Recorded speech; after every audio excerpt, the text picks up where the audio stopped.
Is this the relegation battle with UCI points affecting racing, or is it just weird tactics as always? This was Arctic Race Stage 3 with the uphill 5.5k 5% finish, but really it was like 3.5k 6.5%, the steeper part, and the last K leveled off quite a bit. Rolly parkour break went with Ballastet and Taco Vanderhorn, and Cofidis were marking it. They have Axel Zongel in the leader's jersey. He won the first stage, but this finish probably a little bit harder for him, and they have a better rider for it, Victor Lefay, who won a very, very similar uphill finish from the break in the Giro d'Italia last year, and he's looking even better this year across the year. So Israel will also helping Cofidis pace the break back using Seb Berwick, which is curious because last year in Arctic Race, Berwick was the guy who launched Ben Hermans, who then won GC on the sort of uphill finish, which is a little bit harder, but similar.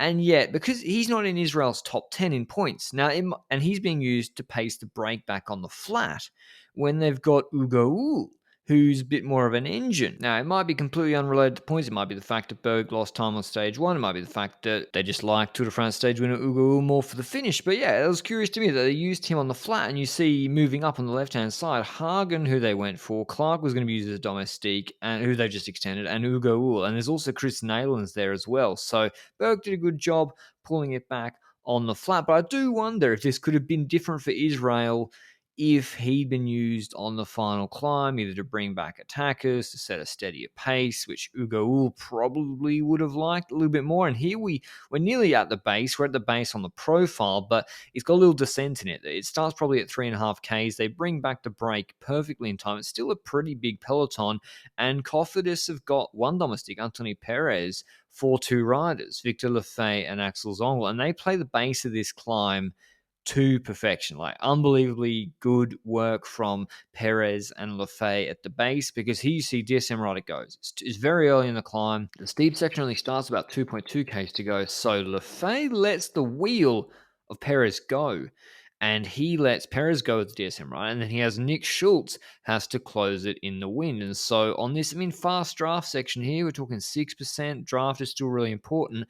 Lefay gets a nice sit, and it doesn't even look like 6% here on this section at the start of the climb. He's able to conserve a little bit whilst he's got Perez sitting in the draft ahead. Now, Perez eventually drop out, lose like 2.5 minutes, but then Lefay marks the next move. And now Schultz is basically, who was probably one of the big threats on GC, he wasn't alive to that. Lefay is immediately to the wheel of, I think, Conchi, and he's got Jason Osborne behind. And we're in kind of contract season at the moment. The Conchi just extended, so it doesn't really apply to him with Albertson, but we're in contract season. A lot of riders either leaving, like a Quinton Hermans, or riding for an extension. So a little bit weird stuff happening. And Intermarché, I don't know where they started this climb. They must have started this in Narnia. Like, Hermans and Bishop, I don't know what the fuck where were they? At the base. I didn't show them in the overhead. They weren't in the overhead.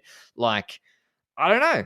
They must have had like Petit or someone could have put them. They must have been like 30th wheel, and we'll see where they end up in the finish. Two rides, I think, in the top 5 or 6. But yeah, they're not in this group one. No rider, no Bistrom. He has to move across all the way to this group. And he's brought by a Total Energy rider. They went, I think, for Bergado, who wasn't able to really stay in contention. He dropped out of the top 10 on GC. And Schultz is doing a big effort again. Lefay not probably, the best puncher in this group. And barring a tactical mistake, which he didn't really make, he should be coming at least in the top 3 of this stage. And he gets a lovely little lead out into the base of the steep section. The DSM rider who initially attacked is letting the wheel go, opening gaps to Volkanar for RK, who's very good in Oman, punchy finishes, and Lefay is off. And this is the 11% section, 10% section, sort of under 20 Ks an hour, draft a little bit less important. It seems to be like even steeper than that in certain points, around 2 Ks to go. And everyone on Intermarché in Israel pretty much riding for themselves. We're seeing both riders, definitely in Israel, it seems to me, being told or given the opportunity to ride for their own GC, Naylands, Hagen, Home Race, and Ugo, which from a points perspective is the right thing to do. Try and get as many in the top 6 or 7 on GC at a dot pro race as possible. And you see, because the reason I mention that is because with 1K to go, like Lefay perished in the last 500 meters. This group 3 with Ugo there, he's going to come third on this stage behind Vauquelin. They were 19 seconds behind Lefay with 1K to go. 19 seconds. And I think, I don't know, Group 2, let's say 10 seconds. I didn't calculate, can be bothered, but 19 seconds, and he's going to finish 3 seconds behind Lefay. So with some coordination, which there wasn't between Bistrom, really, Vauquelin and Hagen, and then there wasn't really, we basically had an Intermarché rider and an Israel rider, each represented in group 2 and 3, kind of attacking each other. Maybe Herman's working a little bit better, you see, in group 3 there, but I'm not sure he was too. Like, Ugo Ull's not pulling either. Schultz is going to be the guy that pulled it back. So, I mean, this is the beauty of Lefay's tactics.